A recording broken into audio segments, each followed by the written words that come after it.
নমস্কাৰ, মই বিদ্যুৎ। আজি আমি আলোচনা কৰিম অসমৰ 14 নম্বৰ চিফ মিনিষ্টাৰ সৰ্বানন্দ সোণোৱালদেৱৰ বায়োগ্ৰাফী বিষয়ে। যদি আপুনি সৰ্বানন্দ সোণোৱালদেৱক সঁচাকৈ ভাল পায়, তেতিয়াহ'লে চেনেলটো ছাবস্ক্ৰাইব কৰি ভিডিঅ'টোত এটা লাইক কৰি চেনেলটো শ্বেয়াৰ কৰিবলৈ নাপাহৰিব। আহকচোন আজি আমি আলোচনা কৰোঁ সৰ্বানন্দ সোণোৱালদেৱৰ বায়োগ্ৰাফীৰ বিষয়ে। তেখেতৰ এটি নিকনাম আছে, সেই নিকনেমটো হৈছে জাতীয় নায়ক অফ আছাম। তেখেতৰ দেউতাকৰ নাম হ'ল জীৱেশ্বৰ সোণোৱাল আৰু মাকৰ নাম হ'ল দীনেশ্বৰী সোণোৱাল। এওঁলোকৰ পৰলোক প্ৰাপ্তি ঘটে। সৰ্বানন্দ সোণোৱালদেৱৰ 5জন ককাই ভাই আছে। এখেতসকলৰ নাম হৈছে মিষ্ট প্ৰসাদ সোণোৱাল, গিৰীশ সোণোৱাল, দুলেশ্বৰ সোণোৱাল, নৰেশ্বৰ সোণোৱাল আৰু দেৱানন্দ সোণোৱাল।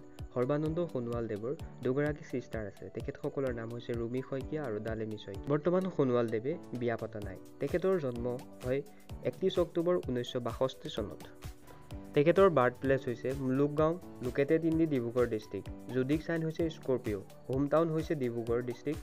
তেখেতে মুলুকগাঁও প্ৰাইমেৰী স্কুলৰ পৰা শিক্ষা জীৱনৰ আৰম্ভ কৰে। তেখেতে ডিব্ৰুগড় হনুমান বক্স সুৰজমল কানৈ কলেজৰ পৰা বেচেলাৰ অৱ আৰ্টছত ডিগ্ৰী লয় আৰু গুৱাহাটী ইউনিভাৰ্চিটিৰ পৰা বেচেলাৰ্ছ অৱ জাৰ্নেলিজমত ডিগ্ৰী লয় আৰু ডিব্ৰুগড় ইউনিভাৰ্চিটিৰ পৰা LLB কৰে। তেখেতৰ ৰিলিজন হৈছে হিন্দুজিম। এতিয়া আমি কথা পাতিম তেখেতৰ ফিজিকেল ষ্টেটাছৰ বিষয়ে। তেখেতৰ হাইট হৈছে 5.9 ফিট, আপোনাৰ চেণ্টিমিটাৰত হ'লে 175 চেণ্টিমিটাৰ আৰু আই কালাৰ হৈছে ব্লেক, হেয়াৰ কালাৰ হৈছে ব্লেক। সৰ্বানন্দ সোণোৱালদেৱে 2001 চনৰ পৰা 11 চনলৈকে AGPত কাম কৰে আৰু 2011 চনৰ পৰা বৰ্তমানলৈকে BJPত যোগদান কৰে। এতিয়া আমি কথা পাতিম তেখেতৰ পলিটিকেল জাৰ্ণিৰ বিষয়ে। 2001 চনত তেখেতে অসম বিধানসভা মৰাণ সমষ্টিৰ বাবে তেওঁ নিৰ্বাচন খেলে। আকৌ 2004 চনত মৰাণ সমষ্টিৰ পৰা লোকসভাৰ বাবে নিৰ্বাচন খেলে। 2005 চনত সৰ্বানন্দ সোণোৱালদেৱ এপইণ্টেড হয় as the member of consultative committee for ministry of home affairs. 2006 চনত এপইণ্টেড হয় as the member of consultative committee for the ministry of commerce and industry. 2009 চনত তেখেত ডিব্ৰুগড় সমষ্টিৰ পৰা ইলেকশ্যন খেলে যদিও তেওঁ তাত নিৰ্বাচিত হ'ব নোৱাৰিলে আৰু 2011 চনত তেওঁ AGPৰ পৰা ৰিজাইন দিয়ে।